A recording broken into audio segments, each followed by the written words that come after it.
I was kicked out at 16 and struggled for years. Now I have a house, and my sister and her junkie husband have invaded and demanded to live with me. When I was 16, my parents and twin sister kicked me out. I lived in a tent and struggled for years. Now I have a house, and they showed up uninvited with my sister's family, demanding to move in. My sister was the one who convinced our parents to throw me out at 16, claiming there was no space for me. I spent 12 years fighting to secure my own place, and now they want me to let my sister move in because she's pregnant with her fourth child. As a 28-year-old man, I've endured my parents' toxicity since childhood. My twin sister has always been a thorn in my side. People say twins support each other, but in my case, my twin drags me down whenever she can. Childhood bullying wasn't enough. She has reappeared in my life, wanting to move into my house with her family, despite being the one who threw me out at 16. Her narcissism, fueled by our parents' poor parenting, is relentless. They always wanted a daughter and made it clear they would have terminated the pregnancy if it had been just me. I owe my existence to my sister. My sister never missed a chance to flaunt her entitlement. Growing up unwanted in my household was tough. Everything revolved around her. Despite being the same age, I wasn't allowed to touch her toys. She often got new clothes while I only received clothes on Christmas and our birthday. If we didn't share a birthday, they wouldn't have bothered celebrating it. In fact, if I didn't share my birthday with my sister, I wouldn't exist. I got the bare minimum, not out of love, but to save their faces from judgmental relatives. The only positive aspect of my childhood was my grandfather, the only person who saw through their BS. Sadly, he passed away when I was 13. That was the worst day of my life because I had no one to have my back. We lived in a cramped house in the suburbs. My sister and I shared a room, but it felt more like I had a bed and a tiny closet under her room. The entire space was filled with her clothes, toys, and posters. Complaining was not an option, as my parents believed they were doing enough for me. My sister didn't like me being in her room, so I was only allowed in at night to sleep. Even when I was sick, I had to lie on the couch because, as a girl, she needed privacy. I couldn't wait to turn 18 and move out. It seemed my family was even more eager to get rid of me. When we were 16, my sister got pregnant by a 19-year-old loser. His parents had kicked him out after he failed the 8th grade 3 times. My parents got them married, and my dad found him a job as a cleaner at his factory. My father, who works as a mechanic at an automobile manufacturing company, brought him home. Naturally, I had to move out of my room to make space for him. Our house had only 2 rooms and a tiny living area. When I asked if I could sleep on the couch, my father refused, saying he uses it when my mom's snoring becomes unbearable in winter. I was told to find a place for myself. To make matters worse, my loser brother-in-law would say, "Dude, it's not tough to find a place for yourself." My parents threw me out when I was 15, and yet I managed to pull my life together. Now I have a family. Trust me, it gets better out there. I sighed. Yeah, if being a junkie and impregnating a minor means putting your life together, then sure. Most of my relatives lived far away, and my parents threatened me not to show up at any of their places to avoid exposing their toxicity. I asked a few friends if I could crash on their couches, but no luck. Why would their parents allow me in their house when my own parents kicked me out? One classmate living in a garage let me stay for a few months until his parents found out and kicked me out. I slept on a bench on the sidewalk for a few days until the cops rounded me up and brought me home. My parents claimed I had run away. They took me in that night, but my father got me a makeshift tent from a junkyard and told me to set it up in the backyard as a reward for staying silent in front of the cops and not showing up at relatives' places. The tent was still safer than sleeping in the open. Summer was bearable, but winter was brutal. One night, it was so cold I thought I might die from the cold. I knocked on the house but no one responded. Desperate, I knocked on my parents' bedroom window, and my dad yelled from inside not to disturb him or he'd come out and knock me down. I felt so miserable that I wanted to die. I cried the whole night. The next day, I went looking for a job that would provide a place to sleep. A bakery shop needed a worker for their factory about 20 miles away. They agreed to give me a place to sleep and offered me food. They baked at home and needed a helping hand. They offered me to live in their backyard, but I had to clean it up. I agreed. The place was pretty messed up with flour and sugar everywhere, not to mention the rodents living off it. But I was at my lowest point and took the job. I packed my stuff and left. My sister was even happy and said, "Good that you're leaving, we don't have space for you here." No one even bothered to ask where I was going. I cleaned up the place and made it livable. Initially, it was hard to get rid of the rodents that came searching for food, but eventually, I felt comfortable living there. I had to drop out of high school, just a few months shy of the final year exams. My friends urged me to stay in my parents' backyard and finish high school, but I had given up. I focused on my job and lived off my salary. Soon, I realized I needed to upskill to get a better job. I picked up a few skills. My dad is a mechanic, so I grew up playing with his toolbox. It saved my parents from buying me toys, and I also helped Dad with plumbing around the house. I saved up and took a course, eventually landing a job at a car plant. I worked tirelessly to climb the ladder, and now I'm a supervisor. Recently, an old friend was urgently selling his house due to divorce issues and wanted a quick buyer. I was hesitant to buy a 3-bedroom house, but he offered a hefty discount on the market price and allowed me to make the down payment in parts. I jumped at the opportunity. 2 weeks ago, I moved into my new house, and today, I found unexpected guests at my door: my parents, sister, and brother-in-law. It was a shock because I had been no contact with them for years, and they hadn't reached out to me either. This house is nearly 15 miles from their place, so there's no way they stumbled upon it by chance. I'm not in touch with any relatives, either in person or on social media, but I suspect a neighbor might have informed them. I still keep in touch with one of my old neighbors, and he might have seen pictures of my house on Facebook and told my parents. I have no idea how they figured out the exact address, but my dad knew where I worked, so maybe he got it from there. As soon as I opened the door, they barged into my house. Mom and Dad congratulated me and said they were proud of me. I smiled and offered them a chair. I'm still in the process of furnishing the place, so I only have a bed, a few chairs, and a table. My parents sat down and started asking about the house deal. They found it unbelievable that I could buy a house at 35 while they were still renting. Meanwhile, my sister and her deadbeat husband were casually strolling through my house as if planning to move in. I asked them why they suddenly showed up in my life. They said, "Nothing, just checking on you." Funny, huh? They checked up on me when I needed them the least. They started updating me about their lives. Dad has hypertension, my sister has 3 kids, 14, 9 and 4. And she's pregnant again. Well, good for her. I just sat there nodding, debating whether to yell at them or politely ask them to leave. Mom asked if I was getting married or had a girlfriend. I said it's none of her business. She responded, "Why are you so cranky? Is everything all right?" I said everything was fine until they showed up. She laughed and offered to help if settling into the new house was overwhelming for me. Just then my sister announced, "I've decided we're going to take the bedroom with the attached balcony and bathroom. I'm so excited to have my own bathroom. The kids can have the other room." I flipped out and asked, "What the hell is happening here?" My sister said, "You have a 3-bedroom house and you're a single man. You don't need so much space. You used to live in a tent, so getting a bedroom is quite an upgrade for you. This house is big enough for all of us." My parents cut her off and asked her to attend to her youngest son, who was crying for attention.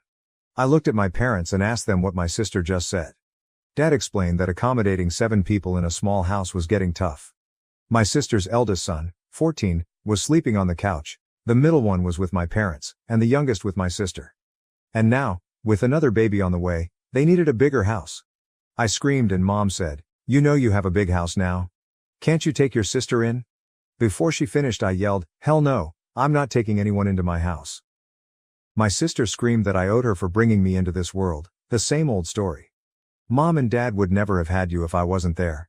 You owe me a place here. Our house is so crowded I can't even breathe."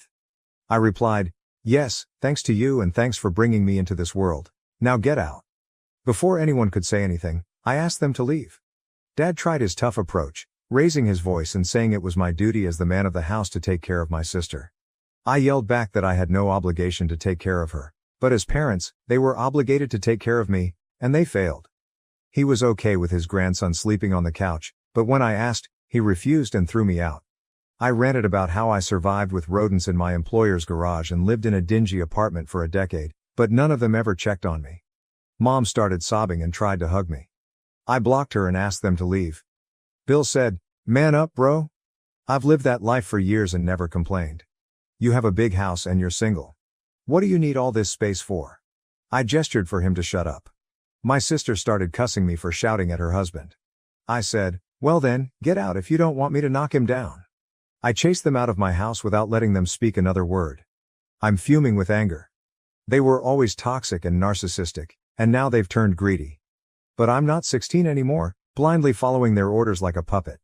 If they keep pestering me, I won't hesitate to call the cops on them. Update: My sister and her junkie husband broke into my house. Some of you asked if my sister offered to pay rent. The answer is a big no. She hasn't, and she can't afford rent. She and her junkie husband are freeloaders and child-making machines. They've been leeching off my parents for 12 years, and now they want to do the same to me.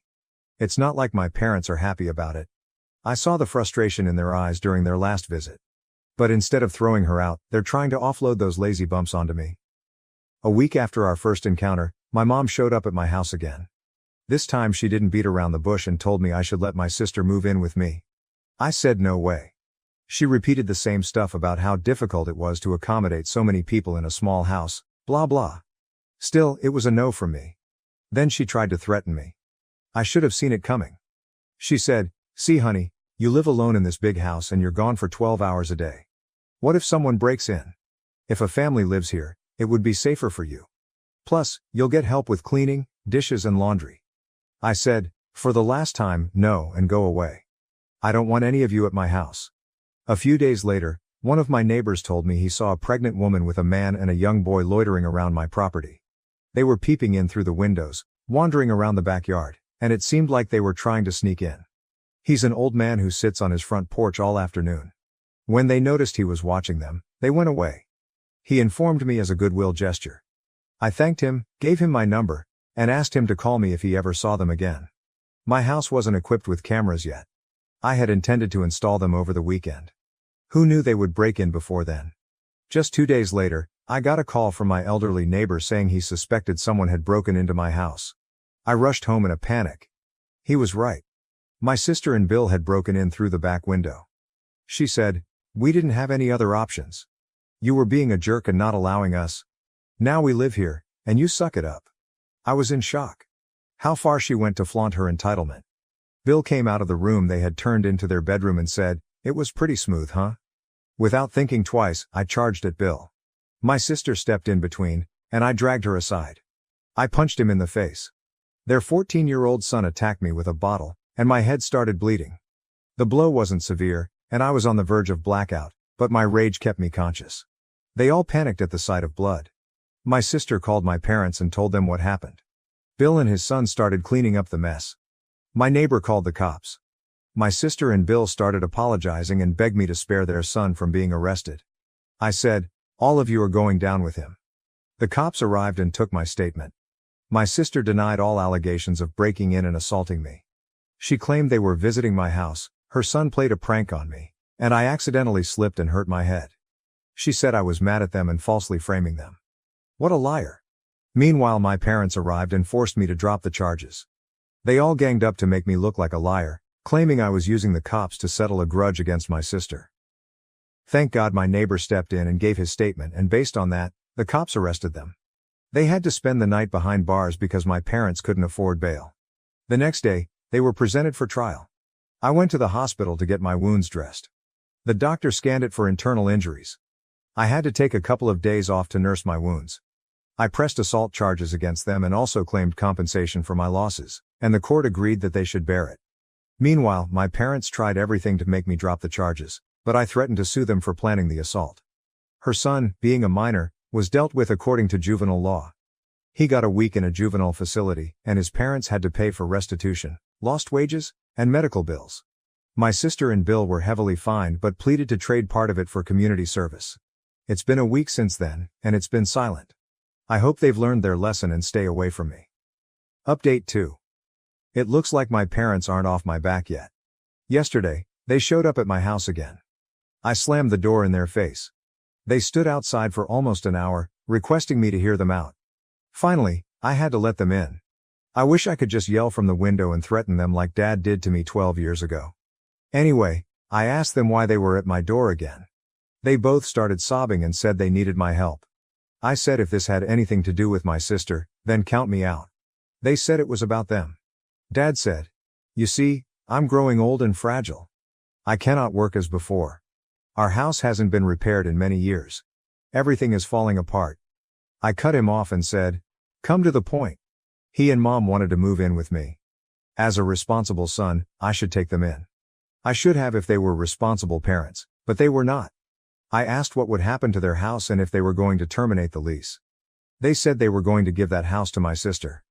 I was like, oh cool, you guys have taken an alternate route to exploit me. Earlier you tried to dump my sister on me, that plan failed. Now you want to pile on for one last time. My house is not up for grabs, not for anyone. They said my sister was offering to pay me rent for living in my house, which I could use to pay the mortgage. I said, I don't need her rent. She doesn't need to worry about my mortgage. She should look out for herself instead. Mom started crying that it was becoming very difficult for my sister to make ends meet. She doesn't even get proper sleep because her children sleep in the same room. I said, it's not my problem if she is mindlessly expanding her family without financial planning. They said, what can we say? You're not agreeing to anything. You don't want to take in your sister, and you won't agree to take us in either. You should at least let us move in with you. The house is too big for one person. I replied, I don't plan to remain single forever. They tried to emotionally manipulate me, insisting that I should take care of my aging parents. I screamed, karma is real. Remember how you threw me out of the house? This is what you get in return. I opened the door for them, and they left with bitter faces. I don't care what they call me, but I'm not going to be a doormat and give in to their demands. Thank you for watching. If you haven't subscribed yet, please do so and hit the notification bell to stay updated with more shocking real-life stories happening around you.